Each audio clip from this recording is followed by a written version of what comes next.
Bom, vamos a iniciar então o princípio da excelência. Princípio da excelência.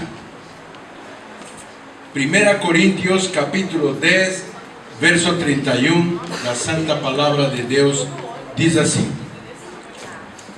assim que vocês comam, bebam ou façam qualquer outra coisa, façam tudo para a glória de Deus.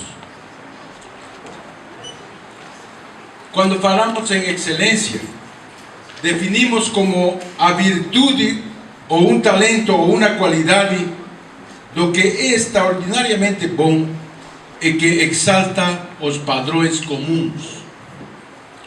A palavra excelência, procede do vocabulário em latim excellentia, uma palavra que permite ressaltar.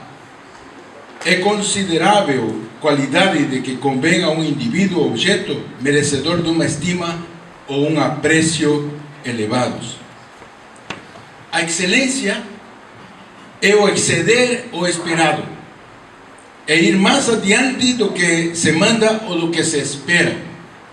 Por isso, a palavra de Deus nos estimula e diz: tudo que vocês façam, tem que fazer com excelência, para glorificar ao Senhor.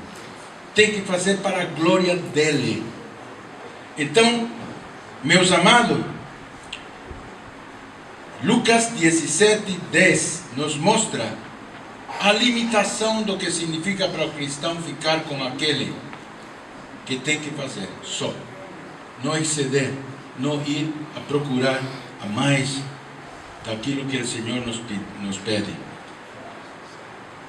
Lucas 17:10 diz: assim também vocês, quando tiverem feito tudo o que lhes for ordenado, devem dizer: somos servos inúteis, apenas cumprimos o nosso dever.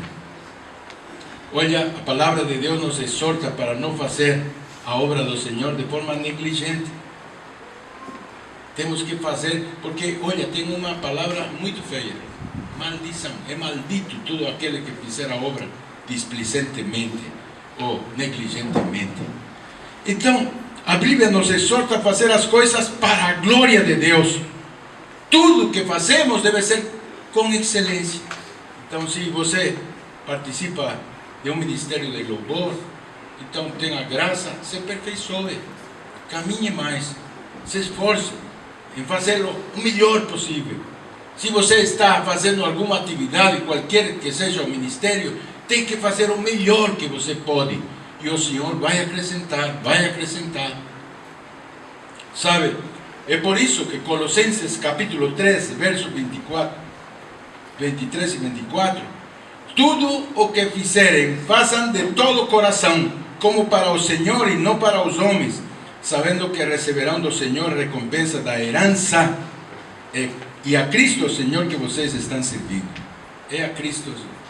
Então, diz a motivação é que vocês fazem as coisas para Deus e tem uma recompensa da herança, a motivação eterna. Lembra do que falamos? Isso significa que a qualidade daquilo que fazemos deve ser primeiro de coração. O coração estão as emoções, o intelecto, a nossa vontade, o nosso desejo, a nossa paixão. Então,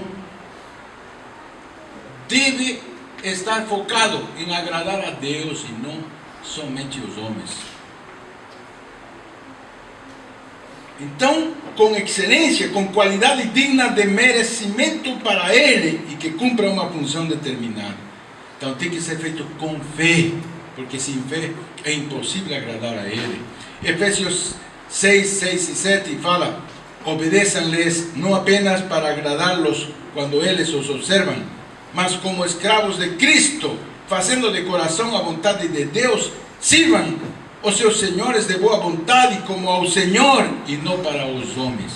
Então, Ele nos exorta a nós não depender de motivações terrenais.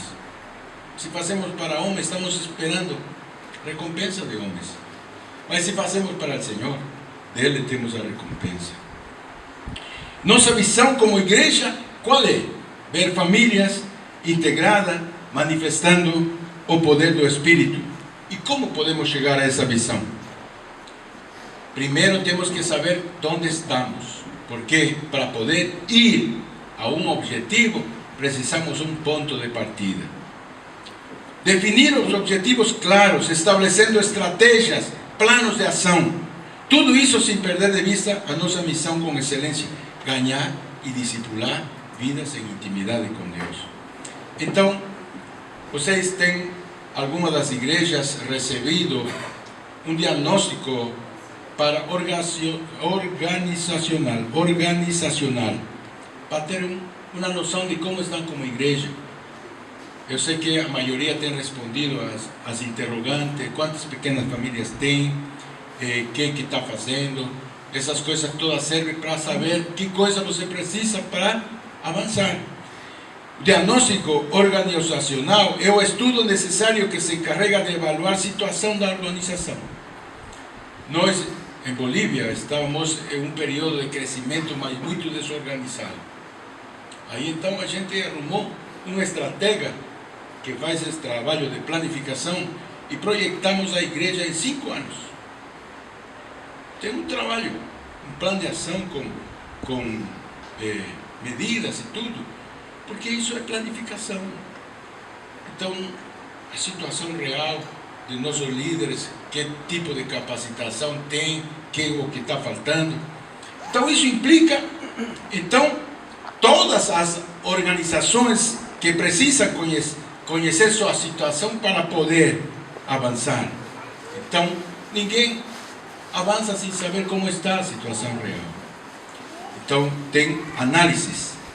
Essa análise é dos desafios, dos problemas, tem a melhoria através de objetivos, estratégias, planos, tem resultados, realizar avaliação contínua e monitoramento de realizações.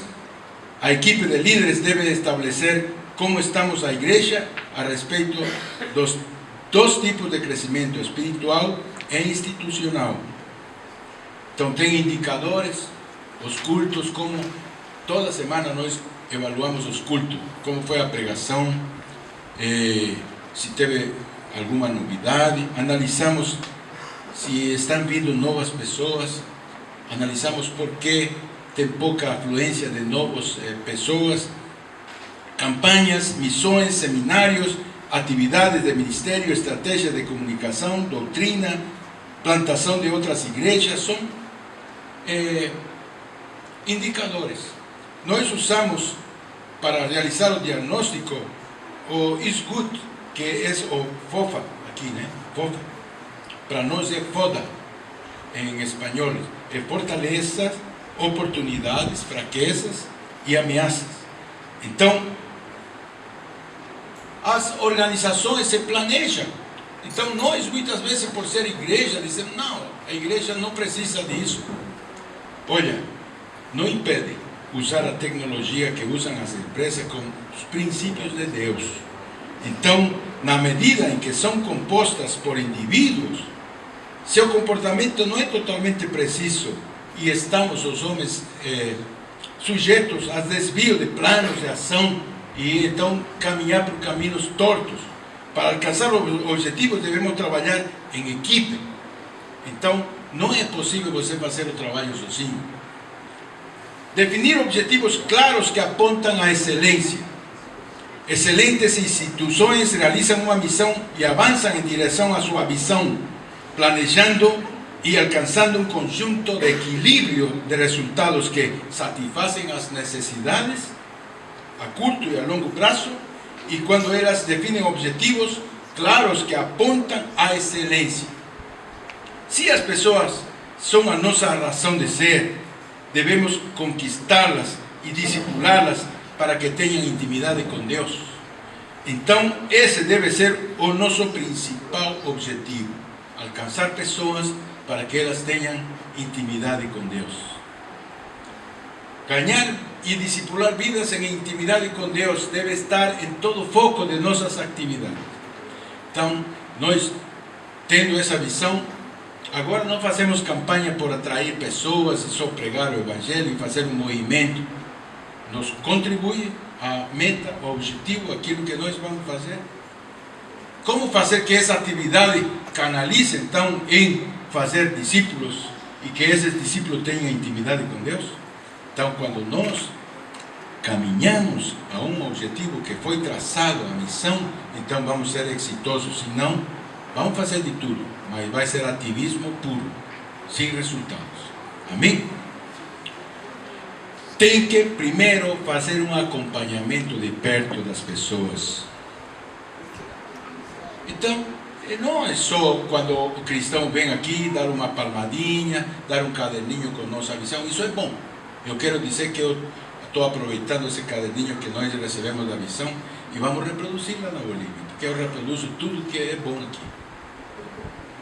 Mas não é suficiente. Você tem que acompanhar, tem que conectar, sabe? Tem que conectar a pessoa nova na igreja. Esse é um trabalho que se faz. Então, porque se você não conectar, tem o risco que a igreja ou a pregação não foi boa, já não vem. Ou então que justo sentou em ventilador que despenteou o cabelo, já não vem. Ou então encontrou uma pessoa que tem uma afeição de muita seriedade, ou pior, um amigo que teve um problema no passado, não quero saber. Então, as pessoas ficam em um lugar porque alguém se interessou por elas, porque demonstrou amor e está sendo acompanhado. Essa é a verdade. Se nós queremos que a igreja cresça, temos que acompanhar as novas pessoas. O acompanhamento pessoal não pode ser um ministério negligenciado no liderazgo. Há pelo menos 5 áreas de verdades espirituais que são envolvidas em um processo efetivo de acompanhamento. Primeiro, assegurar que o crente acredita na salvação, tenha segurança, certeza da sua salvação. Ajudar o novo crente a desenvolver uma vida devocional consistente. Não é só dar informação do plano de salvação, não é só doutrina de batismo, não é só a fé. Tem que aumentar ferramentas espirituais para que ele possa crescer. Os cursos nos ajudam, sim. Veredas, intimidade com Deus, nós usamos como uma ferramenta valiosíssima. Recomendamos a todo novo convertido passar por esses ministérios, mas entendemos que eles precisam de ferramentas espirituais. Fazer um devocional, tem que ensinar a pessoa a orar, a ler a Bíblia, tem que checar se está lendo a Bíblia. São coisas que isso não faz através de curso, faz através do acompanhamento. Compreender os fundamentos de uma vida cristã abundante. Então, você tem que conversar com ele, que é o bom, qual é a base da doutrina que você tem. Então, ajude a crente a integrar-se na vida da igreja. Tem alguém que chega na igreja e tem dificuldade, porque é introvertido. As pessoas então fazem muitas vezes a panelinha entre eles, e o novo está aí esperando que alguém chegue, porque não tem facilidade de chegar e avançar e se penetrar. Tem a obrigação, aquele que está encarregado do novo, de fazer a conexão. Muitas vezes temos problemas que romper, e às vezes o problema não está no que chega, sino no discipulador. Tem que ser treinado para não fazer acepção de pessoas.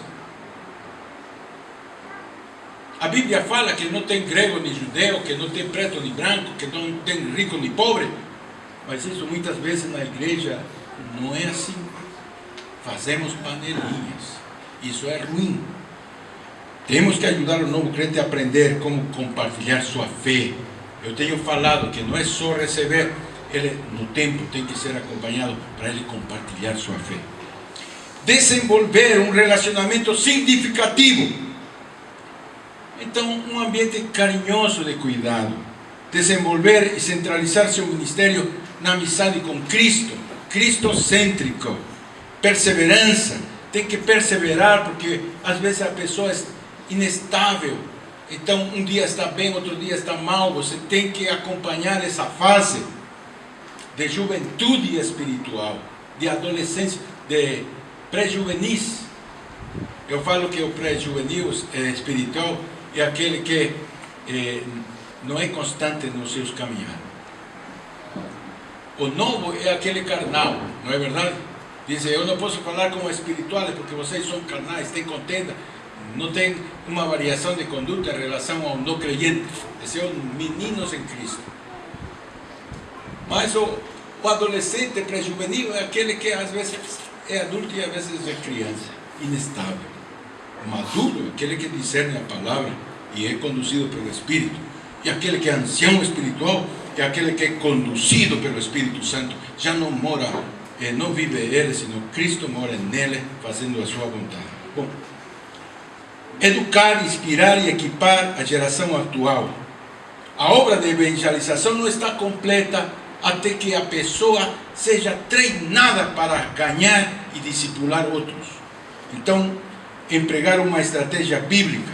Essa estratégia bíblica envolve 4 gerações: Paulo, Timoteu, os fieles e aqueles que vão ensinar os outros. 4. Então, o que has ouído de mim ante muitos testigos, isso encarga a homens fiéis que também sejam capazes de transmitir a outros. Como ilustração, tente visualizar um crente solitário. Vamos dizer que uma pessoa aqui, querendo evangelizar uma comunidade inteira, tem um projeto de evangelizar um povoado de 1 milhão de habitantes. Qual é o método mais eficaz? Sabe, eu vou lhe mostrar um método em 20 anos para evangelizar uma comunidade de mais de 1 milhão de habitantes. Treina um por ano. Ensina esse a se multiplicar. No próximo ano vai ser 2, treinando a 2. No próximo ano, tira as contas. Depois faz as contas em 20 anos, sabe? À primeira vista parece pouco, mas tem igreja de 20 anos que não passa de 150 membros. Por quê? Porque temos falhado no discipulado. Se fizer o que eu estou pedindo, o que a Bíblia nos recomenda, você em 20 anos vai ter um povoado de mais de 1 milhão de pessoas. Pode fazer as contas. Pode fazer as contas. Entendeu? Só para mostrar que nossa metodologia está errada. Temos que voltar ao Novo Testamento. Eu queria falar por último do princípio da submissão. Romanos 13, 1 e 2 fala assim: toda alma esteja sujeita às autoridades superiores, porque não há autoridade que não venha de Deus, e as autoridades que há foram ordenadas por Deus. Por isso, quem resiste à autoridade resiste à ordenação de Deus, e os que resistem trarão sobre si mesmos a condenação. Então, o que é a submissão? Submissão, palavra upotasso. Ontem fiquei dormindo, o putaço. Sabe por quê? O Espírito Santo me despertou. Acordei às 3 da manhã para dizer às pessoas que é extremamente importante você estar submetido a uma missão. Então, significa organizar de forma ordenada, o potasso, alinhar-se sobre uma missão. Uma mulher sumissa, essa está alinhada à missão do esposo. Qual é a missão do esposo? Ele chamou ao esposo e disse: crescer e multiplicaos. A ajuda idônea é a mulher, sabe por quê? Porque ninguém pode se multiplicar nem crescer se o homem não tem uma mulher. Não é uma questão de importância. Eu mando mais porque eu sou cabeça. Não é isso. Submissão, estar sobre a missão do outro. Então, meus amados, é importante. Vezes você não entende o que significa submeter-se a Deus, estar alinhado à vontade de Deus. É por isso que Tiago capítulo 4, verso 7, está escrito: portanto, submetam-se a Deus. Isso dá então resistência para o diabo não ter lugar na nossa vida, entendeu? Não é segredo, é uma coisa natural. Às vezes você tem a ideia de se colocar em um nível inferior. Não é isso submissão. Então não é o entendimento bíblico que implica inferioridade essencial ou não exige uma reverência servil. Então estou falando não de algo pejorativo, de algo baixo. Você submeter-se a uma pessoa é você aumentar a sua capacidade de produção. E você está coberto, e você está protegido, e você então se alinhar aos propósitos que Deus tem para a igreja, para as pessoas, para o ministério. Então veja o que aconteceu com Ruth. Então ele é exemplo bíblico da verdadeira submissão no livro de Ruth. Ruth 1, 16, 17. Onde quer que tu fores, irei eu. Onde quer que pousares, ali pousarei eu. E teu povo será o meu povo. Teu Deus será meu Deus. Onde quer que morreres, morrerei eu. E ali serei sepultado. Foram palavras de Ruth para sua sogra, não é verdade? Ambas ficaram viúvas. E o texto nos apresenta um exemplo de submissão voluntária.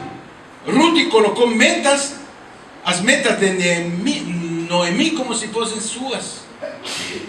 Disse: teu Deus será meu Deus, teu povo será meu povo, tuas metas são minhas metas. Isso é submissão. Certamente Noemi era uma pessoa amorosa, que tratava bem a sua nora. Assim a submissão tornou-se um prazer, não um sacrifício. Então muitas vezes nós líderes queremos que os nossos discípulos se nos submetam, mas nós somos amorosos. Nós não tratamos com carinho, com amor o nosso discípulo. Então queremos que eles sejam submissos à autoridade. Não, meus amados. Noemi era uma pessoa amorosa. Portanto, o amor entre o discipulador com o discípulo é incondicional. Na citada declaração, somente a pessoa de Deus estava definida e nada mais. Não estava certo onde seria pousada, como seria o povo, onde aconteceria a morte, o local da sepultura. Muitas pessoas só se submetem quando vêem todas as coisas plantadas e em limpo. Não é verdade? O que você precisa saber é que é de Deus e ter confiança naquilo que Deus está fazendo. Então, Ruth sabia que podia confiar em Deus, e na experiência da sogra para conduzir sua vida. E submissão é uma atitude que produz atos de obediência.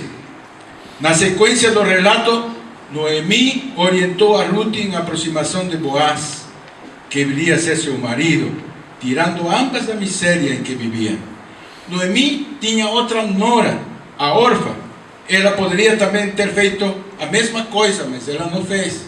Mas em compensação, o nome de Orfa não aparece mais na Bíblia. E a de Ruth sim. Não é verdade? Ruth 1, 14, 15 está escrito: e elas alzaram outra vez sua voz e choraram, e Orfa besou a sua sogra, mas Ruth se quedou com ela. E Noemi dijo: aqui, tua cunhada se ha vuelto até o seu povo e seus 12, volve-te tu tras ela. Mas sabemos que Ruth não fez isso, né? Esta é a última informação de Orfa. Ruth, porém, casou-se com Boaz e teve um filho chamado Obed. E este gerou a Jessé, que foi pai do rei Davi, e daquela descendência, séculos depois, nasceu o Senhor Jesus. Veja como é importante a submissão. Então, meus amados, a submissão, se fosse trocada pela independência, tem um problema na nossa sociedade, no nosso tempo: é a independência, a solidão, o filho órfão espiritual. Quando alguém diz: quem é teu discipulador? Não, é Deus meu discipulador. Eu recebo de Deus. esse orgulho espiritual, essa soberba espiritual. E eu quero dizer que se você tem essa atitude, você vai ser podado, vai ser cortado, porque nossa dependência é o Senhor, e a Ele, mas Ele coloca aqui autoridades, são todas constituídas por Ele. Irmão, a submissão, muitas vezes, se é trocada pela independência, essa história aconteceria? Não aconteceria. Deus teria que fazer diferente. Cada pessoa precisa de autonomia em algum nível, mas a independência plena conduz à solidão e ao fracasso. Eu não quero dizer que você é escravo de alguém, não. Eu não estou falando isso. Temos uma certa independência, mas somos co-independentes, podendo fazer diferente, consultamos, averiguamos, pedimos opinião, apoio. Isso não atrapalha em nada o que nós vamos fazer, potencializa o poderio daquilo que você está fazendo. Então, Provérbios 18, versículo 1 diz: busca o seu próprio desejo aquele que se separa, ele insurge-se contra a verdadeira sabedoria. Olha, está na palavra de Deus. Não vou defender qualquer tipo de submissão, pois existem abusos e explorações neste mundo.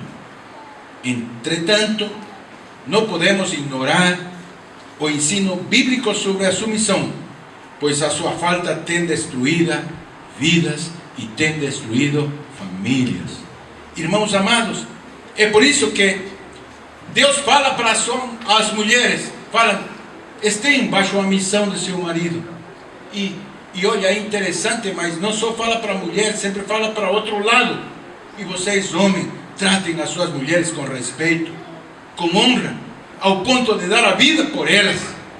Quando fala dos filhos, filhos, honrem a seu pai e a sua mãe, porque é o primeiro mandamento com promessa para que vá bem na sua vida. Mas fala para vocês, pais, não provoqueis a ira dos seus filhos, sino criá-los em amonestação e em disciplina do Senhor. Ele fala para servos, tratem bem os seus chefes, suas autoridades, como se fossem o Senhor. E o Senhor fala para as chefes, as autoridades, então, senhores, fazei o mesmo para com eles, deixando as ameaças, sabendo que também o Senhor deles é vosso Senhor, está no céu, e que para com ele não há acepção de pessoas. Está entendendo? Isso é submissão, estar embaixo de uma visão. Deus tem para a família algo muito precioso, ter filhos para Deus. É a nossa principal comissão dos casais. Para que ele fez porque procurava uma descendência para Deus. Então, se essa é a nossa função, tem que fazer juntos isso. A mulher tem que colaborar a visão que Deus deu para o marido. Assim funciona. No Novo Testamento, sujeitai-vos uns aos outros no temor de Deus. Essa palavra, então, potasso, não é usada para descrever involuntariamente uma sujeição à força. Isso é outra palavra. Então, Lucas 2:52 diz: e desceu com eles e foi para Nazaré, e era-lhes sujeito, e sua mãe guardava no coração todas essas coisas. Está falando que o próprio Jesus Cristo foi sujeito. Só teve um tempinho em que ele saiu da sujeição da mãe e do pai. Por quê? Porque ele tinha assuntos do pai. Isso então está primeiro. É melhor obedecer a Deus antes que os homens. E ele se justificou, Jesus disse: eu estava tratando dos negócios do meu pai. Então, mas repete embaixo que ele estava, que não tomemos isso como uma coisa fora do contexto de sujeição, porque ele disse, ele estava sujeito a seus pais. Entende? Então, é diferente do poder que você aplica sobre um bruxo e o sujeita ao poder que ele tem com a autoridade de Deus. Aí você obriga a fazer isso. Isso não é o contexto de sujeição bíblica. Então, um contexto diferente, não é, a mesma palavra, é upotacetai, Lucas 10, 17. Os 72 voltaram alegres, dizendo: Senhor, até os demônios se submetem a nós em teu nome. Isso então é uma autoridade tipo militar, obrigatória, e não é isso que o Senhor quer. Deus quer que cada um de nós tenha cobertura espiritual. Todos temos ter uma cobertura espiritual. Se você anda sozinho, eu quero falar hoje, nesta manhã, que se você escutar o meu conselho hoje, já valeu tudo que você ouviu hoje. Não fique sozinho. Procure uma cobertura. Na igreja, eu tive uma experiência muito especial. Um dia fui no médico, Beatriz, a minha esposa, a cabeleireira percebeu que tinha uma mancha e pensou que era pintura. Lavou aí e disse: não sai essa mancha, é um lunar, é uma pinta. E a Beatriz, dando risada, disse: olha, a cabeleireira notou que tinha uma pinta e pensou que era, me lavou e eu tenho uma pinta na orelha. Eu olhei lá e eu acho que foi o Espírito Santo, porque eu não sou tão bom médico assim. Eu disse: olha, não gosto dessa pinta aí, vamos examinar agora que vamos ao Brasil. Ela teve carcinoma, melanoma, é o câncer mais invasivo que tem. Teve que operar de emergência, esperando não ter metástases. E eu estava no tratamento dela, e olhou para a minha cara, e eu, outra pintinha aqui, e disse: olha, tem você também uma pinta aí que eu não estou gostando muito, disse a doutora. Me fez carcinoma de pele. Aí fui olhar e disse: engraçado, Deus, o que o Senhor está querendo falar comigo? Eu fui estudar. Então, eu estudei e recebi que a pele é algo muito especial. A pele, na verdade, é cobertura, é proteção, é o maior órgão que tem, mais grande.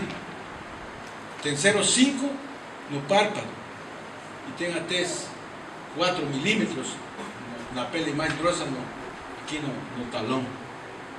Mas se você tiver acima de 30 graus de queimadura, está correndo perigo de vida. E pior, se tem um câncer, corre tudo. Aí então disse: Senhor, o que o Senhor quer me mostrar?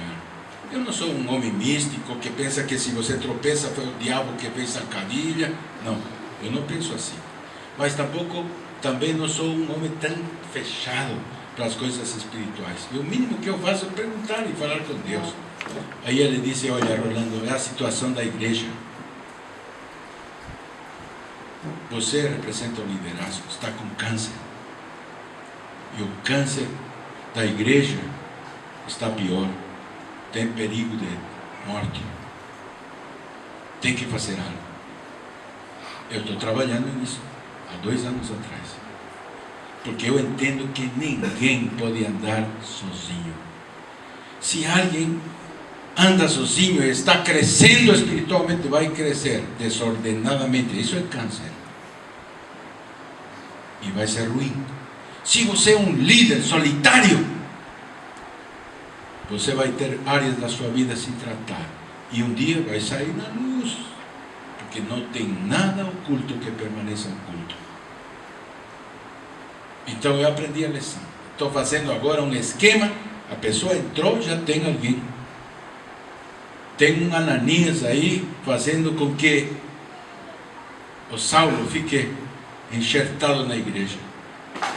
Vai crescer, vai fazer o básico até encontrar um Barnabé que possa preparar e capacitar para fazer a obra de ministério.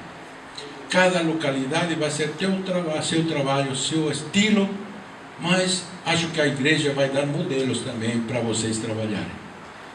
Eu quero dizer que eu sinto muita satisfação de poder falar isso, mas por favor, não fique sozinho. Tu potássio, procure alguém para te cobrir, Você precisa desenvolver os dons, os talentos que você tem, mas procure um irmão mais velho, um irmão mais experiente. E você, que está velho como eu, rinda contas, faça, pergunte, seja humilde, que por isso a palavra de Deus diz: aquele que está forte, cuidado, pensa que está forte, cuidado com cair. Eu te amo, eu quero que você progresse no seu ministério e te abençoo no nome de Jesus, no nome do Pai, do Filho e do Espírito Santo. Amém. Amém. Você foi abençoado? Amém. Agora nós temos aqui um finalzinho para fazer e eu queria fazer isso de uma maneira assim bem prática. Eu queria que você se levantasse, deixasse suas coisas aí na cadeira. E o seguinte, para os líderes de jovens e adolescentes, a gente tem aqui uma atividade que tem a ver com o conteúdo de hoje, tem a ver com esse conteúdo maravilhoso que o pastor trouxe, que tem a ver com gestão. A gente vai falar dos nossos ministérios aí, ministério tanto de jovem quanto de adolescente. Os pastores presentes são os nossos convidados. Vocês se sintam livres para participar ou não. Se quiserem participar, ótimo, né? Se precisarem sair, também não tem problema. É uma atividade que a gente vai movimentar aqui com os jovens. Vocês fiquem à vontade, tá bom? Então é o seguinte, eu vou pedir para que vocês peguem uma folha de papel que o Elder vai distribuir, uma folha em branco assim, e você grude nas costas, ok? Ou peço para alguém grudar uma folha nas suas costas. Vamos fazer isso já? Pega uma folha, gruda nas suas costas. Eu vou dizer já, o seguinte, você não precisa colocar uma folha nas costas, mas eu gostaria que você fizesse uma coisa, você que está assistindo o vídeo, né? Você pedisse para que alguém que te conhece escreva 5 qualidades suas e 2 pontos de melhoria. No mínimo 5 qualidades e 2 pontos de melhoria, ok? Você divide a folha assim, um espaço para 5 qualidades e depois um espaço para 2 melhorias. Você que está aqui presente, essa folha que você está recebendo, grude ela nas costas, ok? E aí nós que estamos aqui, que nos conhecemos, você vai procurar alguém e você vai escrever uma qualidade nas costas dessa pessoa, ok? Isso. Você tem a sua folha aí completa, vem pra frente, senta aqui nas 2 primeiras fileiras. E agora a gente vai fazer uma atividade com isso aí, ok? Todos terminaram, o pessoal do fundo aí? Pode tirar. Pode. Então, venham pra frente pra gente conseguir concentrar aqui a atividade. Pode tirar a folhinha, você vai ficar com ela, certo? Agora veja o que as pessoas escreveram a respeito de você. Eu quero que você faça essa análise. O que está escrito aí é o que as pessoas consideram que você é, as suas qualidades, certo? Você está gostando do que você está vendo? Ou não? Você reconhece alguma qualidade dessa em você? Ou você nunca imaginou que alguém pudesse pensar isso de você? No sentido da qualidade, né? Tem olhos santos? Vamos lá, voltem aí para os lugares. Eu preciso que vocês voltem para a gente passar para a segunda parte aqui da nossa atividade, certo? Eu quero que você observe aí essas 5 qualidades, né, que as pessoas disseram que você tem, considerando quem você se conhece, considerando o que você acha de si mesmo, né? Você concorda com essas qualidades aí? O pessoal que está no fundo, vem para frente, por favor.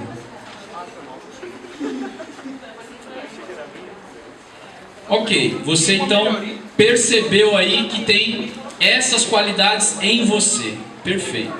Agora eu quero que você veja os pontos de melhoria. Esses pontos de melhoria aí, alguém enxergou que você deveria gastar tempo nesse ponto de melhoria na sua vida. Certo? Se de repente, alguém, por exemplo, não tem nenhum ponto de melhoria, levanta a mão. Gabriela, perfeita. Natália, perfeita. Quem mais? Como é que se chama? Cláudio, perfeito. Seu nome? Tânia, perfeita. Não há o que melhorar. Quem não tem nenhum ponto de melhoria, vocês se preparem para subir. Agora! Não é isso? Porque quando chegarmos à estatura de varão perfeito, já deu. Cuidado, não orem com as mãos para cima, porque vocês podem subir.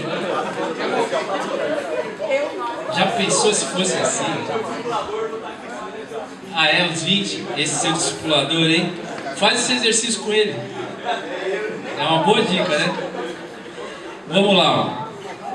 Pessoal, é o seguinte, ó, o pastor Rolando, não sei se você percebeu, numa parte do conteúdo, ele vai passar exatamente por uma análise que nós vamos fazer agora, que é essa segunda folha que está na sua mão. Essa análise chama-se análise fofa.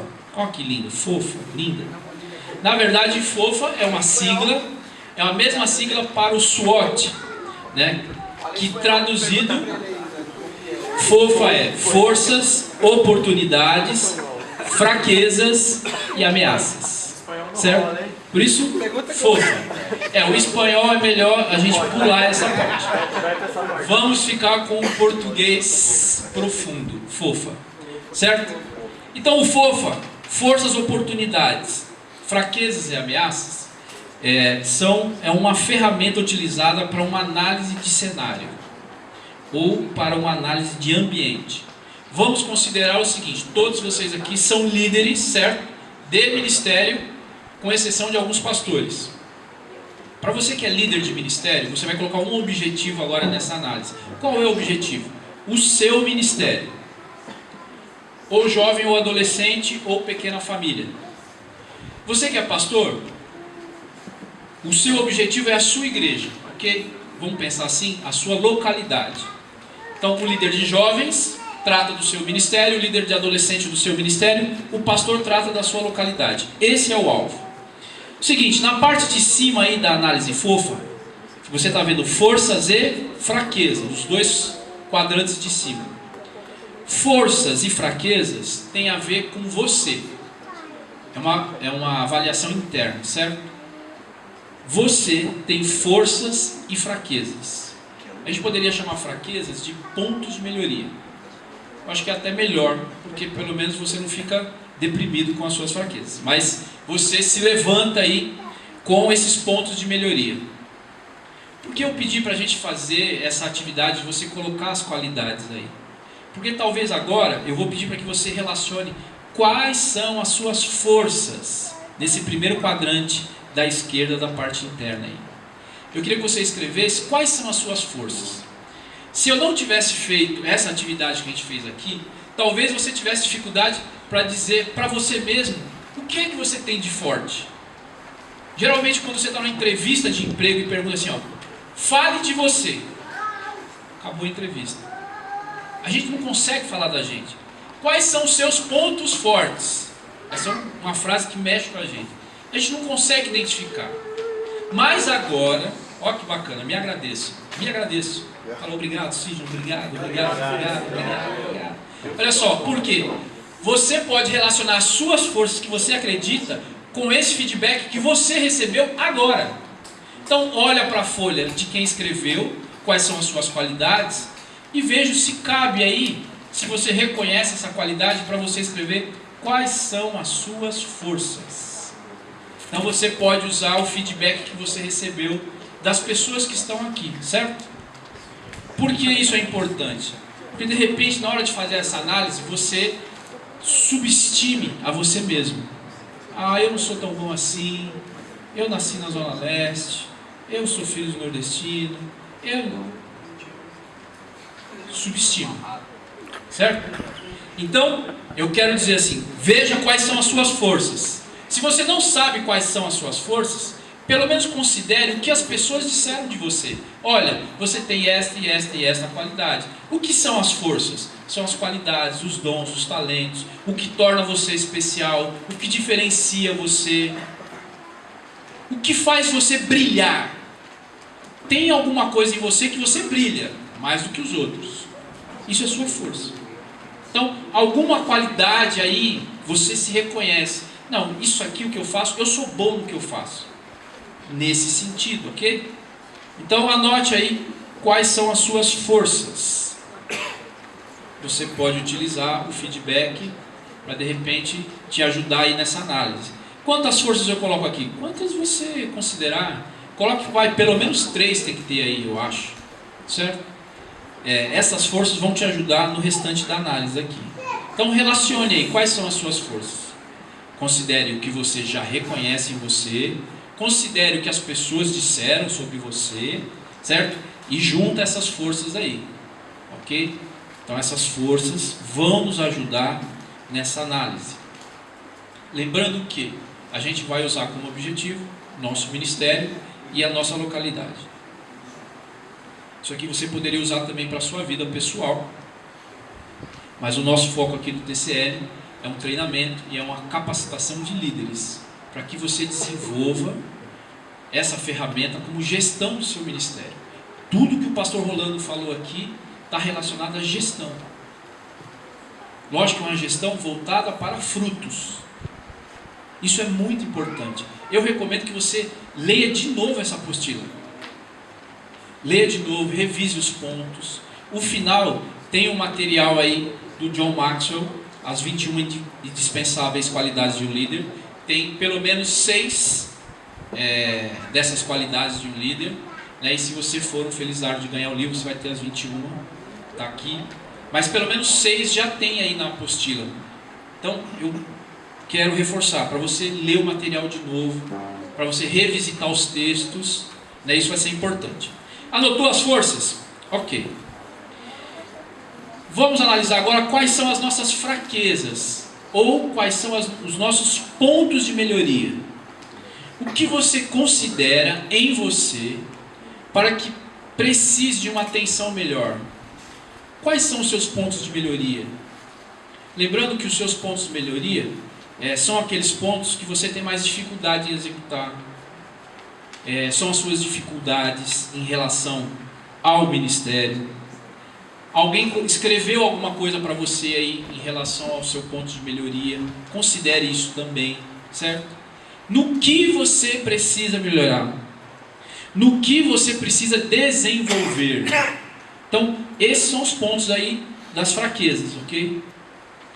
Porque essas fraquezas podem impedir você de conquistar o seu objetivo. Então anote aí quais são os seus pontos de melhoria, né? De repente eu preciso estudar mais, de repente eu preciso fazer tal coisa, de repente eu preciso começar a ler mais, de repente eu preciso ser mais gentil. Quais são os pontos de melhoria? Eu não sei.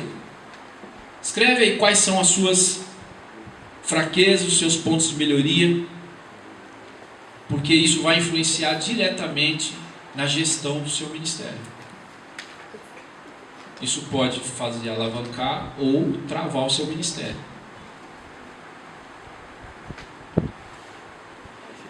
É mais fácil escrever as forças ou as fraquezas?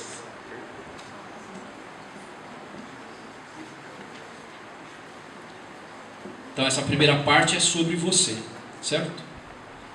Suas forças, suas fraquezas são coisas que você controla, são internas, estão no seu controle. Ou forças ou fraquezas, né? Algumas para suplantar os objetivos, outras para serem desenvolvidas e superar também o objetivo. Escreveu aí quais são os seus pontos de melhoria? Precisa de mais uma folha? Brincadeira. Vamos lá. A parte de baixo da análise é a seguinte: a parte de cima é interna, forças e fraquezas. A parte de baixo é externa, não está no seu controle. Então nós vamos fazer o seguinte, lembrando que o objetivo é o ministério e a localidade. Pensando no seu ministério, quais são as oportunidades que você tem como líder para este ministério? O que se apresenta no entorno desse ministério, que são oportunidades? O que se apresenta nessa localidade, que que você pode visualizar que é uma oportunidade para se cumprir esse chamado que você teve para este ministério. Vamos pensar uma oportunidade para um ministério de jovens, por exemplo. Você tem um ministério de jovens que está inserido num contexto de uma comunidade. Como esse ministério pode influenciar e atuar nessa comunidade carente? Isso é uma oportunidade ou é um problema? Então escreva, quais são as oportunidades que tem no seu ministério, certo? Leve isso ao real, ok? Não é uma situação hipotética, é uma situação real. Quais são as oportunidades do seu ministério? O que é que tem lá que você vê que, olha, tem tanto adolescente aqui, ó, nós vamos sim começar um trabalho. Olha, tem tantos jovens aqui. Olha, existe uma oportunidade. No meu grupo tem 4 professores de inglês. São oportunidades. Então está no seu contexto aí, certo? Essa localidade que você está, ela está inserida na comunidade do bairro. A comunidade de bairro é uma oportunidade para a sua localidade, para a sua igreja. Os profissionais que se reúnem, que ficam procurando locais ou salas para alugar, conhecem a sua igreja, sabem que lá tem um salão que só abre de domingo. É uma oportunidade.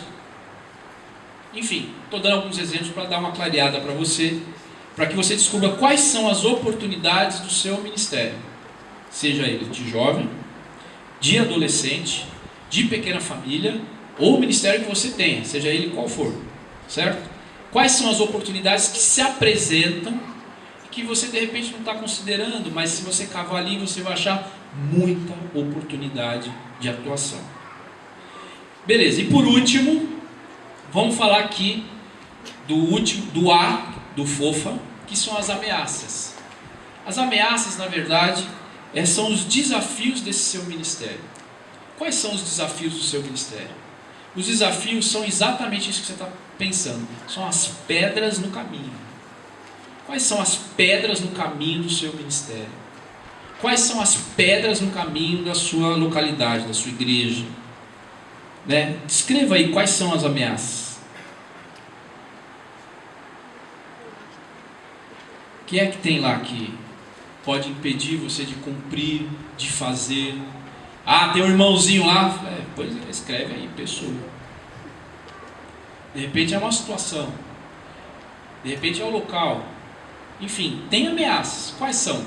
Você consegue identificar? Então, descreva aí quais são as ameaças. E o que a gente está fazendo aqui é olhar para um cenário. A gente está desenhando um cenário. Esse cenário tem você com suas forças e seus pontos de melhoria. Esse cenário tem oportunidades para esse ministério.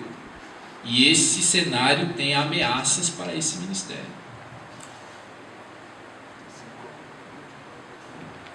Escreveu as ameaças aí? Ok. Então olhe para a folha. Vamos fazer o seguinte. Nas forças, no quadrante força, quais dessas forças vão te ajudar a superar as fraquezas? Em qual das forças aqui você pode potencializar esse ponto de melhoria, que é a fraqueza, para que você se torne mais forte? Porque você tem qualidades. Use as qualidades que você tem para você superar essas fraquezas que estão aqui do outro lado. Um outro ponto. Use essas forças que você tem para superar as ameaças, que é o quadrante lá último. O que é que você tem de força que pode superar as fraquezas? O que é que você tem de força que pode superar as ameaças? Porque é dessas forças que você vai superar essas coisas. Por quê? As oportunidades, elas existem. Mas se eu não usar as minhas forças, eu posso perder as oportunidades, sim ou não? Por quê? Eu tenho ameaças e eu tenho fraquezas. eu preciso diminuir o máximo que eu puder o impacto das coisas que eu sou fraco, usando a minha força, para não perder as oportunidades. Tudo bem? E eu também preciso eliminar as ameaças. Eu vou eliminar as ameaças com as forças. Então, essa folha vai ficar com você, é tua. Certo? É um exercício que a gente fez aqui. Você pode repetir esse exercício depois. Você pode repetir esse exercício daqui, sei lá, 3 meses. E a gente vai embora com 2 perguntas. Na verdade, 3. O que eu gostaria que você respondesse para você mesmo. Qual a conclusão que você chega deste quadro? Lembrando que esses quadros aqui é o teu ministério. Que conclusão você chegou? Você tem mais forças ou fraquezas? As oportunidades que você tem são muitas ou são poucas? O que você tem de força é suficiente para suplantar as suas fraquezas e eliminar as suas ameaças? Porque a sua estratégia de ministério, ela vai rolar dentro desse cenário aqui. O pastor Rolando disse o seguinte, que todas as nossas igrejas cristãs da família receberam um planejamento estratégico para o ano de 2018. O que isso quer dizer? Que todas as igrejas nossas, o seu pastor, o seu governo, recebeu um plano estratégico para 2018. O que ele deveria fazer? O que ele já deve ter feito? Ele respondeu lá, mais ou menos 37 questões a respeito da igreja. Por exemplo, qual o seu número de pequenas famílias? X. O que a sua localidade pode fazer para aumentar o número de pequenas famílias? Porque pequena família é um ministério que nós acreditamos que vai nos ajudar a pastorear as pessoas, cuidar das pessoas, discipular as pessoas e multiplicar a igreja. Nós acreditamos nisso. Então, esses são ministérios importantes para nós. Então, como é que a sua localidade, olhando para esse cenário de oportunidades aqui, como é que eu posso aumentar esse número de pequenas famílias? Isso é um planejamento estratégico, isso é uma ferramenta, certo? Nós vamos fazer a nossa parte com a ferramenta e nós vamos continuar fazendo o que a gente sempre fez como igreja cristã da família, orando, jejuando, fazendo os nossos devocionais. Um ponto de melhoria para nós, fazendo uma reflexão ampla, que ferramentas está faltando para nós, na nossa mala de ferramenta aqui, para a gente eliminar as ameaças e aproveitar as oportunidades. Essa é a reflexão. Então, faça a sua reflexão. O que você pode aprender com essa análise? Você aprendeu alguma coisa hoje? Do que você ouviu, do que você está fazendo agora? Essa aqui é uma parte mais prática, certo? A terceira pergunta é a seguinte: o que você poderia melhorar ou desenvolver para aproveitar melhor as oportunidades e diminuir as possíveis ameaças? Por isso que essa folha vai ficar com você. Essa pergunta está aí. Você vai responder para você. E para a gente encerrar aqui a minha parte, o que você pode fazer hoje? O que você vai fazer esta semana em prol do seu ministério? De repente apareceu alguma coisa aí. O que é que você pode fazer amanhã?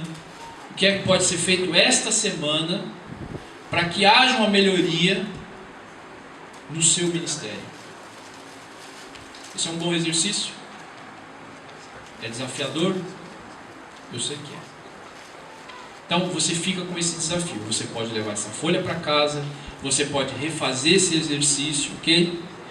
Para que a gente, olhando de uma maneira mais de cima, você tenha uma visão do todo.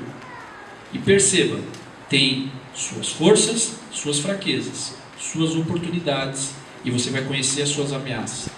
Essa é uma maneira inteligente de fazer a gestão do seu ministério, daquilo que Deus te deu. Granjear o outro talento. De repente a gente está caminhando há muito tempo no nosso ministério sem granjear outro talento. E saiba de uma coisa: nós daremos conta de tudo que nós recebemos, inclusive o nosso ministério. Isso não vai ser diferente. Beleza? Amém? Estão assustados? Eu acho que não, né? Enchi. Aleluia, Deus é conosco, não tenho medo de nada. O Senhor nos chamou e Ele vai nos capacitar. Amém? Eu queria orar aqui, depois o Gui vai encerrar aqui com o sorteio dos livros. Você, por favor, devolva a caneta. A folha você pode ficar. Amém. Oremos. Senhor, louvado seja o Teu nome, Jesus, por esta manhã. Obrigado, Deus, pelo tempo de compartilhar aqui. O tempo, Senhor, que nós recebemos a instrução. Senhor, abençoa a vida do pastor Rolando e da sua família. Nós abençoamos a igreja da Bolívia. Senhor, que possa prosperar esse trabalho, Senhor, em nome de Jesus. Senhor, que eles também possam colher os seus frutos. Que nós aqui no Brasil também, Senhor, possamos trabalhar, gerir o nosso ministério, gerir a nossa vida, confiar no que o Senhor está fazendo, naquilo que o Senhor está falando dentro de nós, para que possamos, Senhor, trazer para o nosso entorno, abençoar pessoas, abençoar a nossa comunidade, a nossa localidade. Então, Senhor, que esta semente, Senhor, ela possa dar o fruto, a 100 por 1, a quantidade que o Senhor quiser multiplicar, que o Senhor possa plantar isso em nós nessa manhã, e que possamos ver esses frutos. Abençoa cada líder que está aqui, cada pessoa, Senhor, que se dispôs a estar nessa manhã aqui, para receber a instrução e ser inspirado, Senhor, por esse tema. Que a nossa liderança seja uma liderança saudável, Senhor. Que a nossa liderança, Senhor, seja uma liderança frutífera, Senhor. Para que esse ano de 2018 seja realmente diferente para a nossa igreja, Senhor. Então abençoa cada localidade, cada filho Teu nesta manhã, em nome de Jesus. Amém e amém. Valeu, gente.